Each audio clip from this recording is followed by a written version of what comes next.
जम्मू कश्मीर के बांदीपुरा में बादल फटने के बाद अचानक से आई बाढ़। क्विल गांव में सड़क पर उतरा सैलाब, रिहायशी इलाके में घुसा बाढ़ का पानी। जम्मू कश्मीर के शोपियां में तेज बारिश के बाद बाढ़ जैसे हालात। अचानक आई बाढ़ की वजह से दाब करेवा इलाके में जल भराव।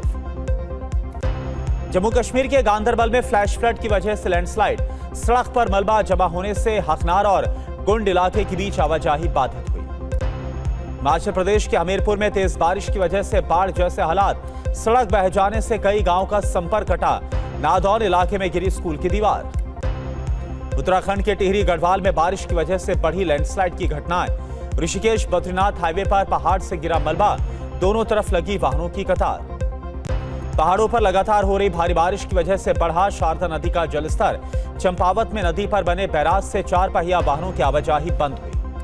प्रयागराज में तेज बारिश के बाद हाल बेहाल संगम के पास इलाकों में भरा कई फीट तक पानी। जॉर्ज टाउन में जलभराव से लोग परेशान।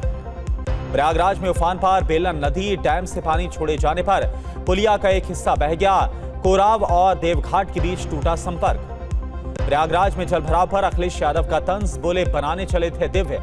हर तरफ दिख रहा दृश्य, प्रयागराज का नाम बदलकर जलराज नगर करेंगे। झांसी के मऊरानीपुर में डुडेरी नदी उफान पर है। नदी पर बनी जर्जर पुलिया डूब गई। जान जोखिम में डालकर तेज बहाव में रास्ता पार कर रहे हैं लोग। पश्चिम बंगाल के मालदा में उफान पर गंगा नदी रतुआ इलाके में कटाव की वजह से कई घर डूब गए। लोगों ने प्रशासन की मदद की अपील की। हरियाणा के पंचकुला में बारिश की वजह से डांगरी नदी उफान पर, पुल का बड़ा हिस्सा बह गया। अलीपुर इंडस्ट्रियल एरिया का कई गांव से संपर्क टूट गया। चंडीगढ़ में मूसलाधार बारिश की वजह से सड़कों पर जलभराव। सेक्टर 28 और सेक्टर 26 के बीच धंसी सड़क, घंटों तक जाम में जूझते रहे लोग। जम्मू में लगातार बारिश और लैंडस्लाइड की वजह से रोकी गई वैष्णो देवी यात्रा। श्रद्धालुओं की सुरक्षा को देखते हुए श्राइन बोर्ड का फैसला। भारत में अमेरिकी राजदूत सर्जियो गोर ने जम्मू कश्मीर को बताया भारत का अभिन्न अंग। गोर के बयान से बौखलाया पाकिस्तान, अमेरिकी राजनयिक को तलब किया। सर्जियो गोर ने कहा अमेरिका अपने नागरिकों के लिए सुरक्षित टूरिस्ट स्पॉट के रूप में कश्मीर को मान्यता देने पर करेगा विचार। अमेरिकी राजदूत सर्जियो गोर ने डल झील में शिकारा की सवारी का आनंद लिया। श्रीनगर से आज लद्दाख का करेंगे दौरा। मोदी सरकार का जनजी प्लान तैयार। वनडे वन यूनिवर्सिटी के तहत रोजाना एक मंत्री करेंगे विश्वविद्यालय का दौरा। छात्रों से संवाद करके देंगे योजनाओं की जानकारी। दक्षिणी क्षेत्रीय परिषद की 31वीं बैठक के लिए तमिलनाडु पहुंचे गृह मंत्री अमित शाह। पानी के बंटवारे समेत कई मुद्दों पर करेंगे चर्चा। तमिलनाडु के चेंगलपट्टू में क्षेत्रीय परिषद की अहम बैठक आज। बैठक से पहले अमित शाह ने सीएम विजय से मुलाकात की। टीवी9 पर बाबा रामदेव के दिए बयान पर भड़क गई है कंगना रनौत। इंस्टा पोस्ट में लिखा, मेरी जवानी या बेडरूम के बारे में सपने ना देखे बाबा, मेरा चरित्र आपसे कहीं ज्यादा बेहतर है। अखिलेश यादव बोले बीजेपी में पीडीए परिवार की भागीदारी बढ़े, उन्हें ज्यादा से ज्यादा सीटें मिले, भले ही अब वो दल हमारे साथ ना हो। दिल्ली में हुई कांग्रेस वर्किंग कमेटी की बैठक में फैसला, चढ़ावा चोरी का मुद्दा घर घर तक ले जाएगी कांग्रेस। देश में 800 स्थानों पर छातों की गूंज कार्यक्रम होगा। सीडब्ल्यूसी की बैठक में वंदे मातरम पर प्रस्ताव पारित, 2 छंद ही गाएगी कांग्रेस। राहुल गांधी ने कहा यह आत्मविश्वास के साथ सियासी लड़ाई लड़ने का वक्त है। जल बोर्ड घोटाला मामले में सत्येंद्र जैन समेत 4 अभियुक्त 14 दिनों की न्यायिक हिरासत में लिए गए हैं। एक अभियुक्त अंकित श्रीवास्तव को अदालत ने 2 दिन के एसीबी रिमांड पर भेजा है। जेडीयू ने तेजस्वी यादव पर लगाया तिरंगे के अपमान का आरोप। जेडीयू प्रवक्ता नीरज कुमार ने दिखाया वीडियो, कहा लोक भवन मार्च के दौरान जमीन पर तिरंगा पड़ा था। भड़काऊ भाषण मामले में समन का पालन न करने टीएमसी सांसद महुआ मोइत्रा के खिलाफ अरेस्ट वारंट जारी किया गया है। इस दौरान बंगाल की नादिया कोर्ट का आदेश भी आया। 28 अगस्त से महाराष्ट्र में लागू होगा धार्मिक स्वतंत्रता कानून। जबरन धर्मांतरण पर 7 साल तक की सजा। राजनीति दलों में कानून को लेकर बहसबाजी शुरू। केंद्र कैबिनेट ने 5 बड़ी परियोजनाओं को मंजूरी दी है। 4 रेलवे प्रोजेक्ट और 1 हाईवे प्रोजेक्ट मंजूर। यूपी के सरकारी स्कूलों में बाहरी लोगों और यूट्यूबर्स की एंट्री बैन, बिना अनुमति फोटो वीडियो बनाने पर कार्रवाई होगी। शिक्षा विभाग ने आदेश जारी किए। 11वीं 12वीं की राजनीतिक विज्ञान की किताबों के लिए एनसीईआरटी ने बनाई नई 20 सदस्यीय टीम में आरएसएस से जुड़े 4 नाम शामिल। बच्चों को प्रॉपर्टी से बेदखल कर सकते हैं माता पिता, सुप्रीम कोर्ट ने कहा बढ़ती उम्र का मतलब अपमान और असुरक्षा नहीं। इलाहाबाद हाईकोर्ट के फैसले को भी पलट दिया। गौतम बुद्ध विश्वविद्यालय के ऑडिटोरियम में हुई एफएलसी कार्यशाला, 21 जिलों के अधिकारियों को पढ़ाया गया ईवीएम वीवीपैट की जांच का पाठ। यूपी के ग्रेटर नोएडा में अतिक्रमण पर गर्जा प्राधिकरण का बुलडोजर। बिलासपुर में करीब 48 करोड़ कीमत की सरकारी जमीन कराई मुफ्त। उत्तराखंड के चमोली में आवारा कुत्तों का आतंक जारी है। यहां नारायणगढ़ में 10 स्कूल 4 दिन के लिए बंद, अब ऑनलाइन पढ़ाई होगी। राजस्थान में नगरीय निकाय चुनाव की अधिसूचना जारी। 10 नगर निगम और 309 नगर निकाय में 9 और 11 सितंबर को वोटिंग, 14 को मतगणना।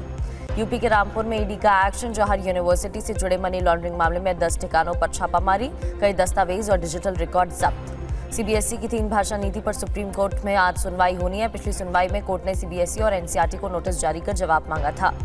यूजीसी के नए नियमों के खिलाफ याचिका पर सुप्रीम कोर्ट में सुनवाई आज। याचिकाकर्ताओं का आरोप, समाज को बांटने की कोशिश हो रही है। मराठी नहीं जानने वाले महाराष्ट्र में ऑटो टैक्सी नहीं चला पाएंगे। परिवहन मंत्री प्रताप का ये बयान सामने आया। कहा, पहले नोटिस देंगे, 3 महीने में नहीं सीखी तो रद्द होगा लाइसेंस। अभिनेता गोविंदा की मैनेजर शशि सिन्हा का दावा, शादी तोड़ने नहीं बचाने कोर्ट गई थी। सुनीता आहूजा वापस ली तलाक की अर्जी। रांची में जेपीएससी जेएसएससी परीक्षाओं में धांधली के खिलाफ आंदोलन 60 दिन के लिए स्थगित हुआ। छात्रों ने सरकार को चेतावनी दी, कार्रवाई ना हुई तो फिर से करेंगे आंदोलन। शिलांग में छात्रों की बाइक रैली के दौरान हिंसा, उपद्रवियों ने कई प्रतिमाओं को पहुंचाया नुकसान, कई वाहनों को तोड़ा है और लगाई है आग। खासी स्टूडेंट्स यूनियन ने मेघालय सरकार के सामने रखी है 5 सूत्रीय मांगे।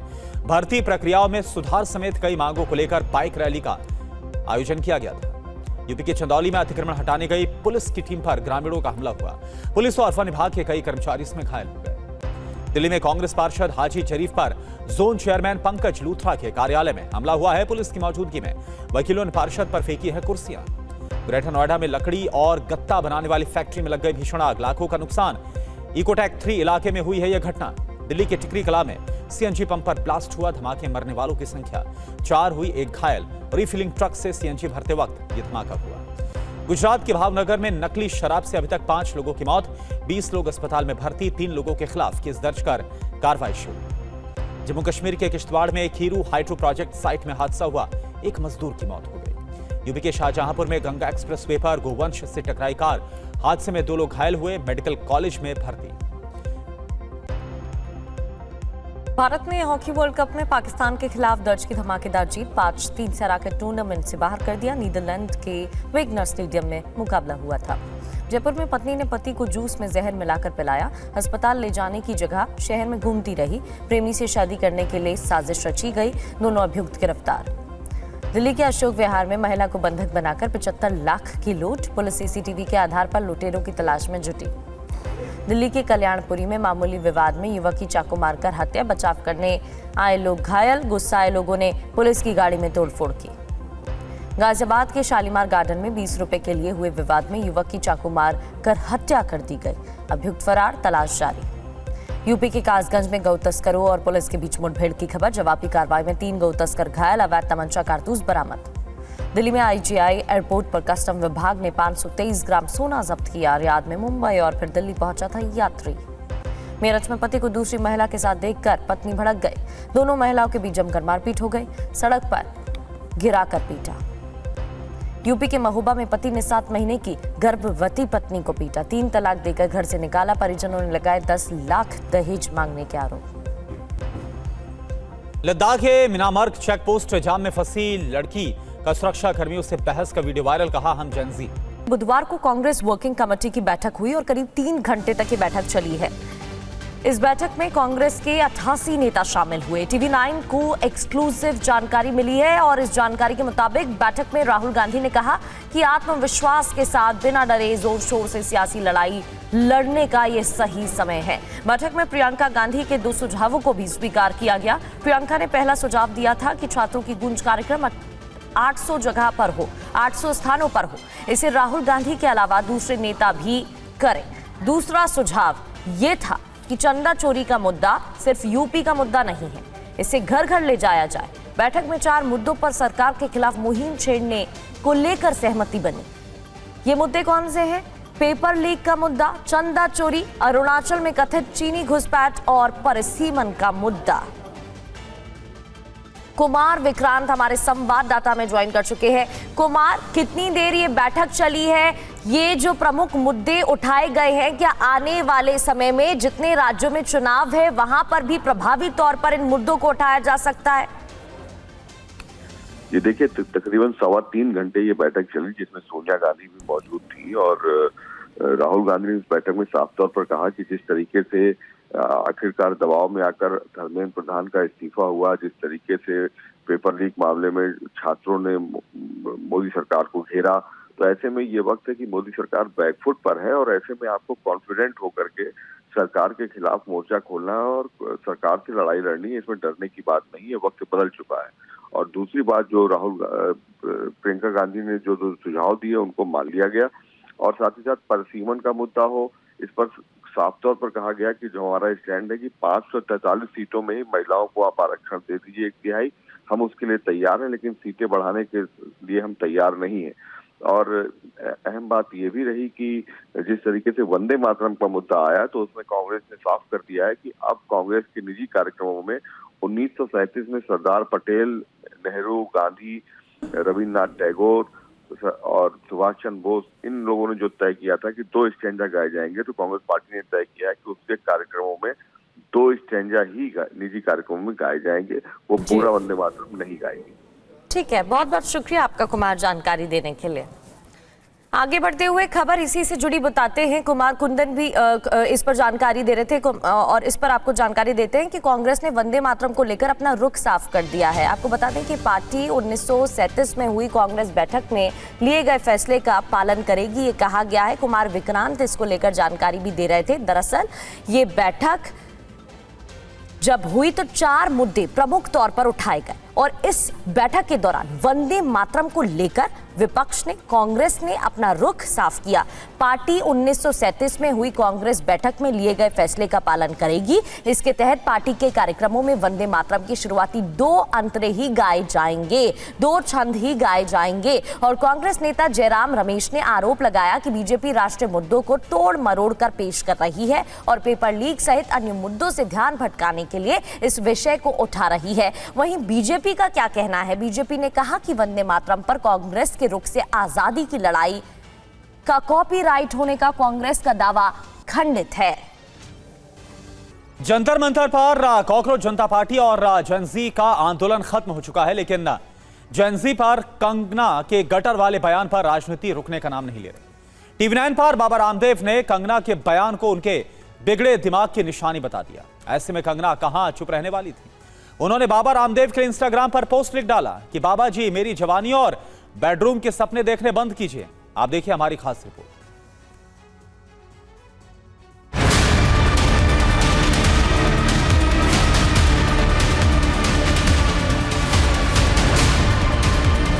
उनका बचपन कैसा रहा है, उनकी जवानी कैसी रही है। बाबा जी, मेरी जवानी, मेरे बेडरूम के सपने देखना बंद कीजिए।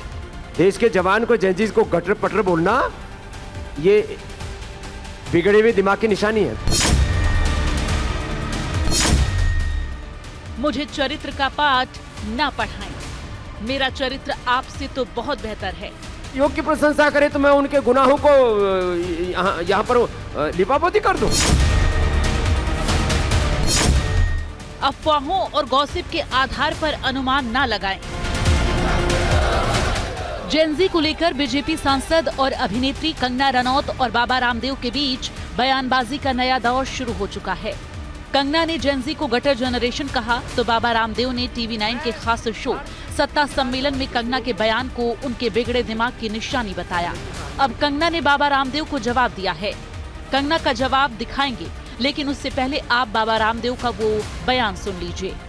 उनका क्वालिफिकेशन क्या है, जिनका आप नाम सांसद हैं। और उनका बचपन कैसा रहा है, उनकी जवानी कैसी रही है, उनके पहले के कारनामे कैसे रहे। मैं ऐसे लोगों के बारे में बात नहीं करना चाहता। ऐसे किसी भी देश के जवान को, जेनजीज को गटर पटर बोलना, ये बिगड़े हुए दिमाग की निशानी है, गलत बात है। इसके ऊपर जो है उनकी पार्टी के लोगों को संज्ञान लेना चाहिए। और लेकिन वो आपके योग की प्रशंसक रही हैं, खुद को अगर सनातनी कोई बताती मेरी हैं। प्रशंसा करे, योग की प्रशंसा करे, तो मैं उनके गुनाहों को यहाँ पर लिपापोती कर दूं। बाबा रामदेव का बयान सोशल मीडिया में जबरदस्त तरीके से वायरल हुआ, जिसके बाद कंगना ने बाबा रामदेव को जवाब दिया। कंगना ने इंस्टाग्राम पर पोस्ट लिखा, बाबा जी, मेरी जवानी या मेरे बेडरूम के बारे में सपने देखना बंद कीजिए। किसी के निजी जीवन के बारे में सिर्फ अफवाहों और गॉसिप के आधार पर अनुमान ही लगाया जा सकता है। कम से कम मुझे कभी झूठे या फर्जी मेडिकल दावे को लेकर सुप्रीम कोर्ट से फटकार नहीं लगी, जो सत्य और सबूतों पर आधारित थे, न कि अफवाह और अनुमानों पर। इसलिए मुझे चरित्र का पाठ न पढ़ाएं। मेरा चरित्र आपसे तो बहुत बेहतर है। मेरे खिलाफ अब तक कोई धोखाधड़ी भी साबित नहीं हुई है।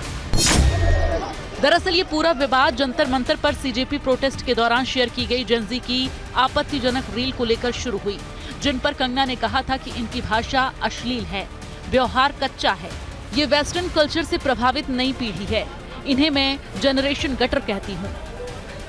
जो लोग खुद को कॉकरोच बोलते हैं, तो अगर हम कहें कि कॉकरोच तो गटर से निकलता है, तो इसमें क्या बुराई है?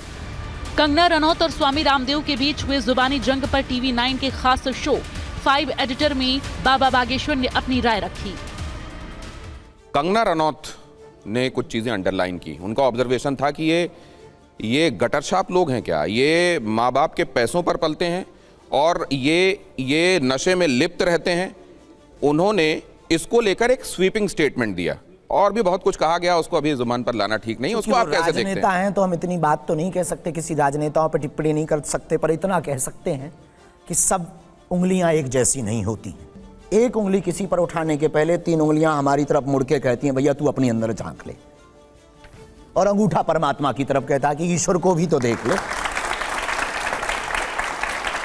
स्वामी जी तो कह रहे हैं कि इन पर कार्रवाई करे भारतीय जनता पार्टी। बुरा जो देखन में चला, बुरा न दिखिया खोए, कोई जो मन खोजे आपनो, तो मुझसे बुरा ना कोई। और निश्चित रूप से अगर ऐसी कोई विचित्र रूप से टिप्पणियां कर रहे हैं, तो ऐसे जो गंभीर व्यक्ति हैं, बड़े पद पर बैठे हैं, उन्हें तो बड़ा संभल के बोलना चाहिए, गंभीरता से बोलना चाहिए। और निश्चित रूप से क्या ऐसा बयान दिए जाने पर पार्टी को कार्रवाई करनी चाहिए उन पर? हाँ, बिल्कुल करनी चाहिए। कुल मिलाकर जेनजी को लेकर शुरू हुआ विवाद अब कंगना रनौत और स्वामी रामदेव के बीच तीखे बयानबाजी में बदल चुका है। योग गुरु रामदेव जहां अपने बेबाक अंदाज के लिए जाने जाते हैं, वहीं कंगना भी हर मुद्दे पर अपनी बेबाक राय रखती हैं। ऐसे में बड़ा सवाल ये है कि गटर पर जारी जुबानी जंग का शटर कैसे डाउन होगा। Bureau report, TV 9 Bharatvarsh. इधर पहाड़ से लेकर मैदान तक बादलों की दहाड़ जारी है। उत्तर भारत के कई राज्यों में बारिश के बाद जनजीवन अस्त व्यस्त हो गया है। मैदानी इलाकों में नदियां उफान पर हैं। प्रयागराज की बात करें तो यहां पर गंगा और यमुना का जलस्तर बढ़ने से लोग पलायन करने के लिए मजबूर हो गए। वहीं जम्मू कश्मीर के कुछ इलाकों में बादल फटने की खबरें। आसमानी आफत का असर सीमा पार पाकिस्तान में भी देखने को मिल रहा है।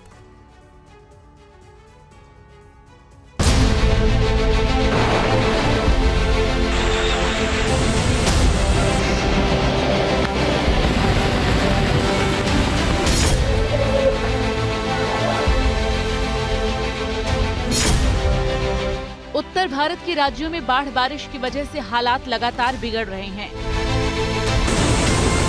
उत्तर प्रदेश, उत्तराखंड, हिमाचल प्रदेश के साथ जम्मू और कश्मीर में बारिश और लैंडस्लाइड की दिल दहला देने वाली तस्वीरें सामने आ रही हैं। तस्वीरें संगम नगरी प्रयागराज की है। पिछले 2 दिनों से हो रही बारिश ने शहर की रफ्तार रोक दी है। गंगा किनारे की कॉलोनियों में पानी भर गया है।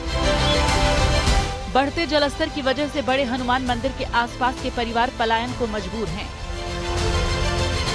ये तमाम परिवार हैं, महिलाएं हैं और सभी ने अपना सामान यहाँ सर पर लाद रखा है और यहाँ से जो भी सामान उनके पास था, जिस तरह से भी वो रह रहे थे, यहाँ सर उठाकर लेकर जा रहे हैं। सैकड़ों की संख्या में इस तरह से परिवार यहाँ पर तंबुओं में रहते हैं। साल भर यहाँ पर श्रद्धालुओं का आना जाना लगा रहता है। माघ मेले के समय यहाँ पर सबसे ज़्यादा भीड़ देखी जाती है और इस पूरे क्षेत्र में मेला लगा हुआ होता है। लेकिन आज स्थिति यहाँ पर क्या है, जलस्तर बढ़ने से एक तरफ बारिश और दूसरी तरफ नदियों का बढ़ता जलस्तर, और उसके वजह से जनजीवन किस तरह से यहाँ पर संगम क्षेत्र में अगर हम बात करें, बड़े हनुमान मंदिर के आसपास के क्षेत्र में अगर हम बात करें तो किस तरह से प्रभावित हुआ है, उसकी एक तस्वीर हम आपको यहाँ पर दिखा रहे हैं। तमाम इन मालवाहक गाड़ियों में सामान लाद कर लोग जाते हुए आपको दिखाई देंगे। शहर के पॉश इलाकों में शुमार जॉर्ज टाउन भी पानी पानी है। सड़कों के साथ ही लोगों के घरों में पानी भर गया है।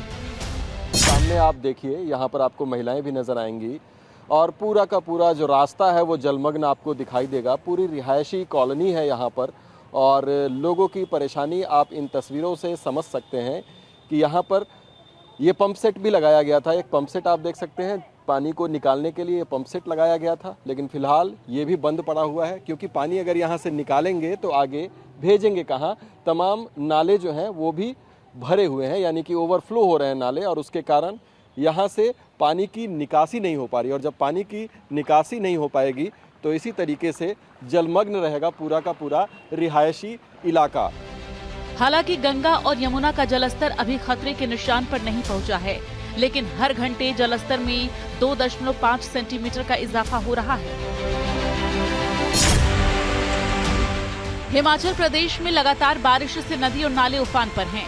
कई सड़क मार्ग बंद हो गए हैं। नदियों के बढ़ते जलस्तर की वजह से कई गांवों का संपर्क जिला मुख्यालय से टूट गया है। तस्वीरें शोपिया के शादाब करेवा इलाके की हैं। यहाँ पहाड़ों से अचानक सैलाब आ गया। बांदीपोरा के क्विल गांव में बादल फटने के बाद पानी का तेज सैलाब रिहायशी इलाकों में घुस गया।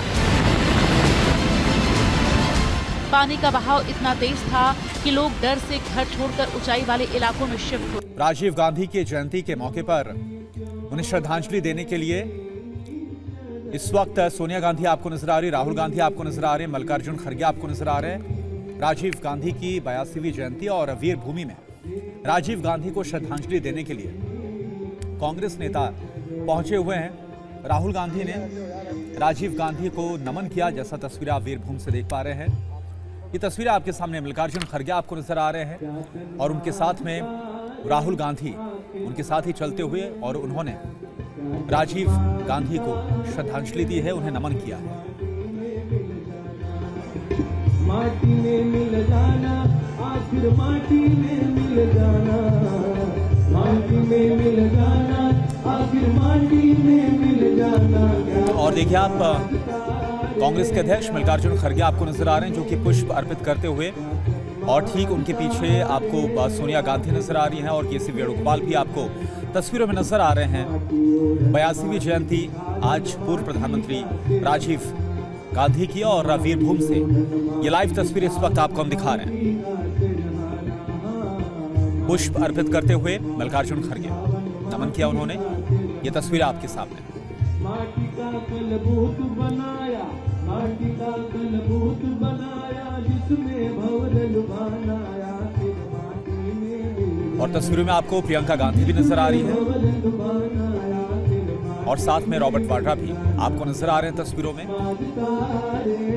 गांधी परिवार इस वक्त आपको नजर आ रहा है। सोनिया गांधी, उन्होंने भी पुष्प अर्पित किए, पूर्व प्रधानमंत्री राजीव गांधी को नमन किया। आज 82वीं जयंती है और ये वीरभूमि की तस्वीरें आपके सामने। मात पिता का कहना मानो, गुरु से ध्यान लगाना, मात पिता का कहना मानो, गुरु से ध्यान लगाना। प्रियंका गांधी ने भी नमन किया, और साथ में उनके पति रॉबर्ट वाड्रा भी आपको नजर आ रहे हैं। राहुल गांधी तस्वीरों में इस वक्त आपको नजर आ रहे हैं। कांग्रेस नेताओं ने राजीव गांधी को नमन किया, उन्हें याद किया।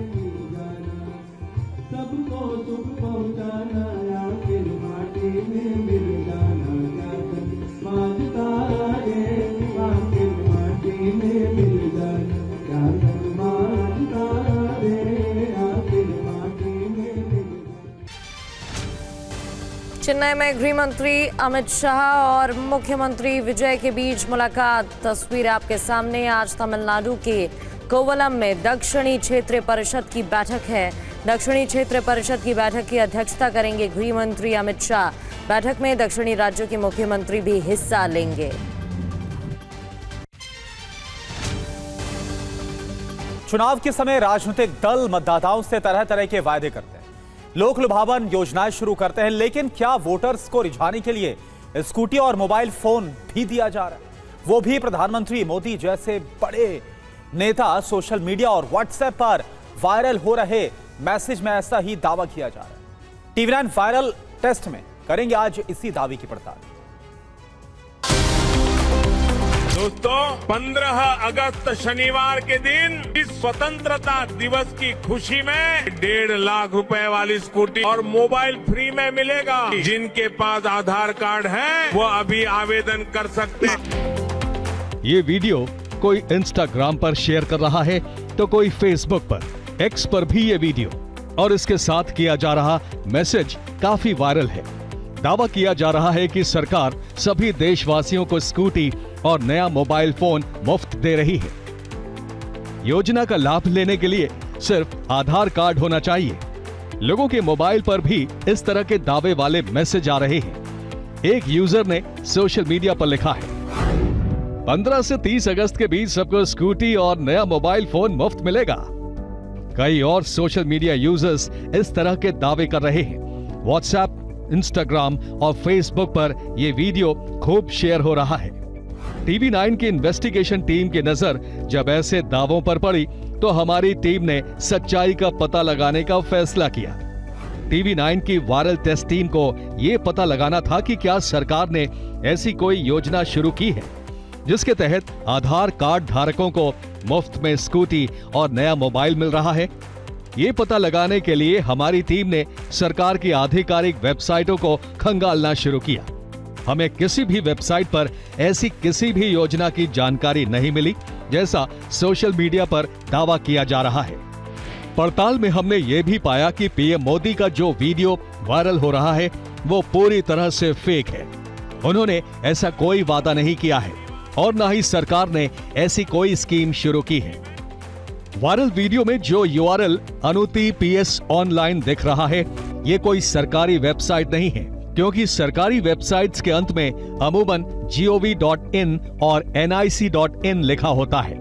अनुति PS ऑनलाइन के बारे में TV9 की वायरल टेस्ट टीम ने सर्च किया तो पाया कि ये एक संदिग्ध वेब प्लेटफॉर्म है जो मुफ्त मोबाइल रिचार्ज, स्कूटी और मोबाइल फोन देने का दावा करता है। TV9 की वायरल टेस्ट टीम ने अपनी पड़ताल में पाया कि ये वेबसाइट फर्जी है। इस किस्म की नकली वेबसाइट्स का इस्तेमाल अक्सर धोखाधड़ी करने और लोगों की निजी जानकारियां चुराने के लिए किया जाता है। फर्जीवाड़ा करने वाले अक्सर ऐसे तरीके अपनाकर लोगों की निजी जानकारियां चुराते हैं। इसलिए कभी भी ऐसी वेबसाइट्स पर अपनी व्यक्तिगत जानकारियां नहीं डालनी चाहिए। भारत सरकार की संस्था प्रेस इंफॉर्मेशन ब्यूरो भी चेतावनी जारी कर चुका है कि प्रधानमंत्री या भारत सरकार के नाम पर फ्री स्कूटी या मोबाइल फोन का प्रलोभन देने वाली ऐसी किसी वेबसाइट पर यकीन न करें। इस तरह ये साफ है कि सोशल मीडिया पर किया जा रहा दावा पूरी तरह से गलत है। TV9 के फैक्ट चेक लैब में ये दावा पूरी तरह से गलत पाया गया है।